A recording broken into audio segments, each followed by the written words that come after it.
আর দোকান থেকে যা সেল হয় তা দিয়ে আমি এই ইএমআইটা ভরি। হ্যাঁ, হয়তো ইএমআইটা একদিন শোধ হয়ে যাবে, তখন হয়তো দোকান থেকে ইনকাম করা টাকাটা আমি চোখে দেখতে পারবো। তবে এই ব্যবসাটা কিন্তু আমি অনেক কষ্টে দাঁড় করিয়েছি। তোমরা হয়তো শুধুমাত্র উপরটা দেখে বিচার করবে, দোকান চলছে, হাজবেন্ড কাজ করছে, না জানি কত টাকা ইনকাম, তবুও সারাক্ষণ গরিব গরিব ভাব দেখায়। 5 মাস বয়স থেকে ছেলেকে আমি ভাত খাওয়ানো শুরু করেছি শুধুমাত্র অভাবের জন্য। হ্যাঁ, একটা সময় ছিল যখন আমার খুবই অভাব ছিল, তবে তখন আমি ভিডিও করতাম না। আমি যখন থেকে ব্যবসাটা শুরু করি ঠিক তখন থেকে আমি আমার জার্নিটা সোশ্যাল মিডিয়াতে শেয়ার করি। দেখো বোন, উপর থেকে কাশবন অনেকটাই ঘন দেখায়, সামনে গেলেই কিন্তু বোঝা যায় আসলে কাশবনটা কতটা ঘন।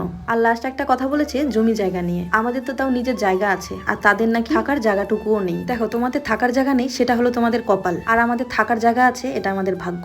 আমরা যে পাড়ায় থাকি সেই পাড়াটা আজ থেকে 40 বছর আগেই বসেছে, তবে পুরো পাড়াটার মধ্যে একটা বাড়িরও সরকারি দলিলপত্র নেই। এই জায়গাটা আদৌ রেলের না সরকারের সেটা আমরা কেউই আদৌ জানি না। আর আমাদের আশেপাশে এরকম অনেক জায়গা আছে যেগুলো এখন উচ্ছেদ করে দিয়েছে, আর আমরাও কিন্তু অনেক ভয়েই আছি কখন আমাদের উচ্ছেদ করে দেয়। তো কথা হলো, তোমার জায়গা জমিন নেই আর আমার জায়গা জমিন থেকেও নেই, আর সেই জন্যই কিন্তু আমরা বাড়িঘরগুলো বানাচ্ছি না। আমাদের যেহেতু জায়গাটার কোনো নথিপত্র নেই সরকারি, তবুও কিন্তু আমাদের পাড়ায় এরকম অনেক বাড়িঘর আছে যারা নির্দ্বিধায় বাড়িঘর বানিয়ে ফেলছে 2-3 তলা, কারণ তাদের কাছে হয়তো টাকা পয়সা আছে। তাদের বাড়িঘর ভেঙে দিলেও হয়তো তারা অন্য জায়গায় জায়গা কিনে ফেলবে, বা কারো কারো পূর্বপুরুষের জায়গাও আছে, সেই জন্যই হয়তো তাদের কাছে এত সাহস আছে। কোনো সরকারি নথিপত্র না থাকা সত্ত্বেও তারা বাড়িঘর দিব্যি বানিয়ে ফেলছে। তবে সত্যি কথা হলো, আমাদের ইচ্ছে থাকলেও আমরা বানাতে পারবো না। এক তো আমাদের অত টাকা পয়সা নেই, আর টাকা পয়সা থাকলেও আমাদের অতটা সাহস নেই। রক্ত জল করা টাকায় বাড়িঘর বানিয়ে আর সেই জায়গা থেকে আমাদের উচ্ছেদ করে দিলে আমাদের তখন হয়তো করার মতন কিছুই থাকবে না। দেখো, একটা সময় অভাব ছিল বলে এমন না যে আমরা না খেয়েছি, বেলায় কিন্তু ভরপেট খেয়েছি, আর আমরা যা খেয়েছি ছেলেকেও তাই খাইয়েছি। সেই ছোট বাচ্চাটার জন্য হয়তো এক্সট্রা কিছুই আনতে পারিনি, কোনো ফলমূলও এনে খাওয়াতে পারিনি।